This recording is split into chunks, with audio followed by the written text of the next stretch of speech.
Okay guys, we're back out here. We got that on.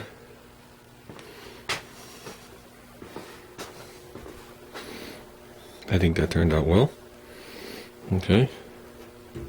Stuff needs a little wipage. This one's a little fluttery, but it isn't coming off. We'll see how this holds up with the double-sided tape.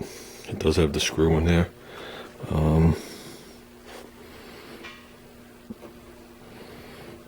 That is sticking out the bottom. Well, nothing. Basically what I did was I took these, I cleaned these with alcohol even though there's no wax on them, and I built up in here, down here, and across here with double-sided tape till it was level. Then I used the double-sided tape on those areas around that edge to about here. That's it. Right now, from here up, seems to be sticking fine. Down here, there must be a little tweak in the molding. So we'll see how it works out. It isn't going to fly off, but if it sticks out or decides to come off, we'll come up with a different plan. So, yeah, I'm just happy the molding's worked out and everything lined up good. So, kind of sets itself where it lands once you put the screw in.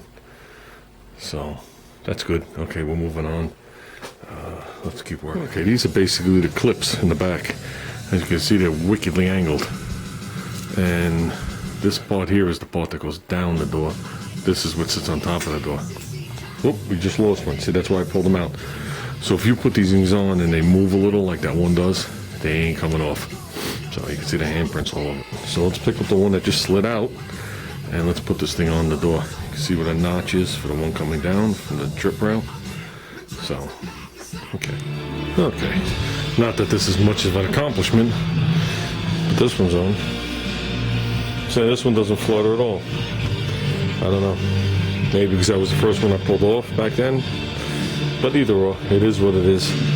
Okay, and what I am doing here is from like here down to here, I'm wiping it like 20 times with alcohol. Wiping it, drying it off. Wiping it, drying it off. This has never been waxed, it's only been glazed. The other side was waxed. This I waxed before I put on, like I did both sides. And the difference between here and here is night and day. But I don't even want to do this one. This one I'm going to skip just so I can get the most adhesion out of that tape. So this is the screw that the molding goes in, you know, the back piece, and then these are the things that hold it in. This one had 4 of those. As you can see, it goes underneath that one and it kind of lines up. It is what it is. Like I said, I love trim if it looks good. If I can eliminate old trim off car, I would. That's why I love my black wagon so much. It's a 220, has no trim. Sorry, the radio's still on. I'm not getting back up. But this is what I'm talking about. This is the backside. So the tape is the exact width of this, so it sticks on all the edges. So I built up this whole area, and this whole area. So the tape not only sticks to the edges, it sticks across the whole entire thing. Okay, and then we'll use that screw hole. So the molding will never fall off, but it might unadhere in the back, and then we come up with a different plan. So we'll see how that goes. And I'm using 3M trim adhesive, or whatever they call it, molding tape. I don't really know. So, okay, we're working on it. Then we're going to put another strip in here and over there. But as I'm cutting this, which I don't even know where to put the camera. Could you be possibly looking at what I'm looking at? Maybe. Okay. I don't know. Anybody that's as old as me, or maybe even younger, knows who I'm talking about. Norm Abrams. Okay. Anybody that grew up in the 80s saw the explosion of like home improvements due to this old house. Norm Abrams, Bob Vila. Okay. Was talking about it with somebody the other day, and I decided to look up, you know, whatever on Norm Abrams. You know, New Yankee Workshop, the whole deal. Because obviously the guy's retardedly talented. Always was. And I found something pretty interesting, and that's the only reason I'm saying it.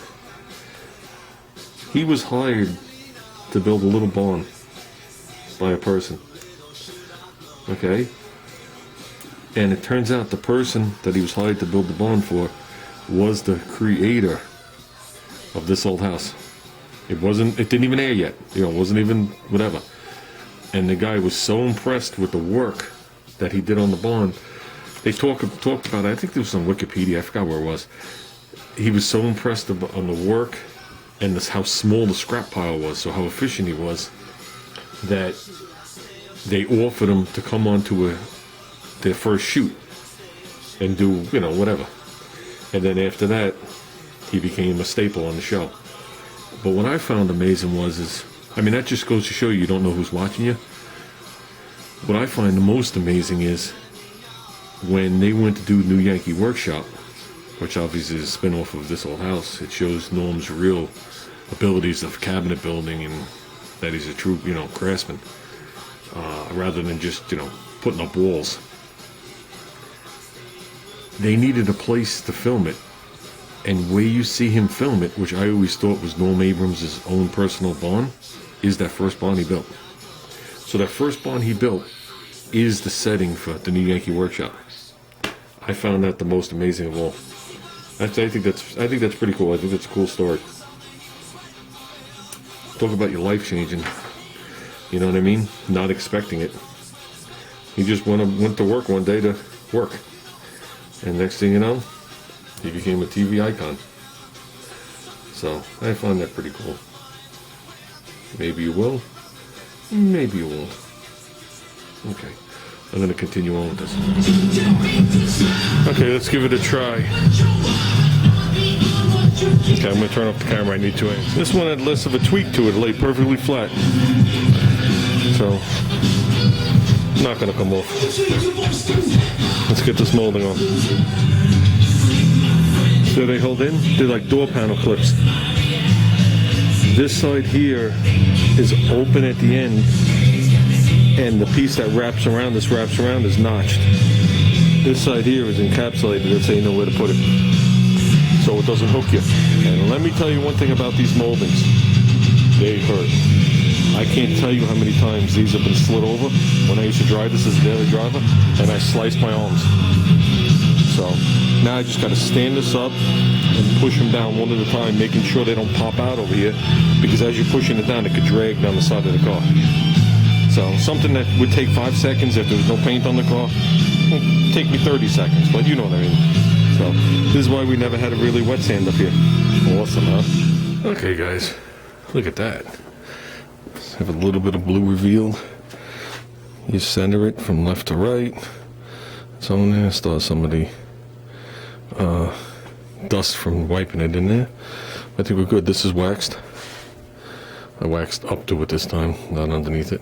Same, I waxed in here. I waxed this molding, now that's painted. And I think that's a success.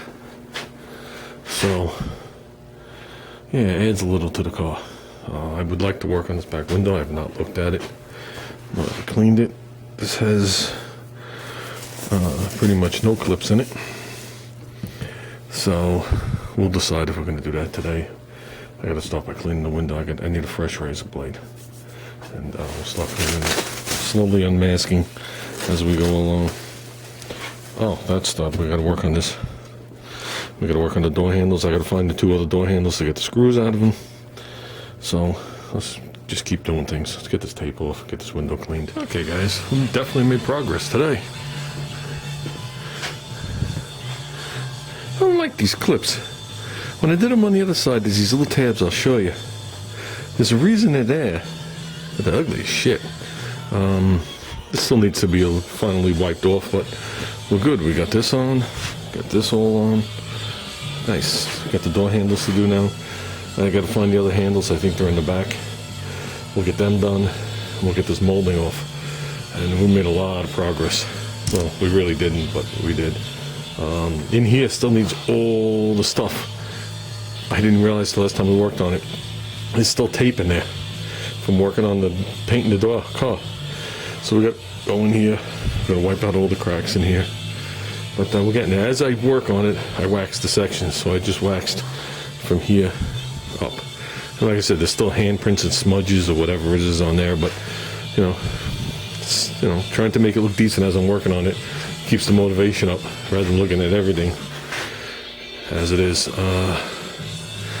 Maybe we'll work on the windshield molding next. Maybe not. I want to get the side of the car done, so we got to do the two handles and that molding. So we're gonna look for that in a little bit. I got the car centered. And we're getting to this, yes. So, okay, guys. I'm taking a break for a little bit. Maybe you need something. This might be the end of it. This might not be the end of it. I don't really know. But we're definitely moving.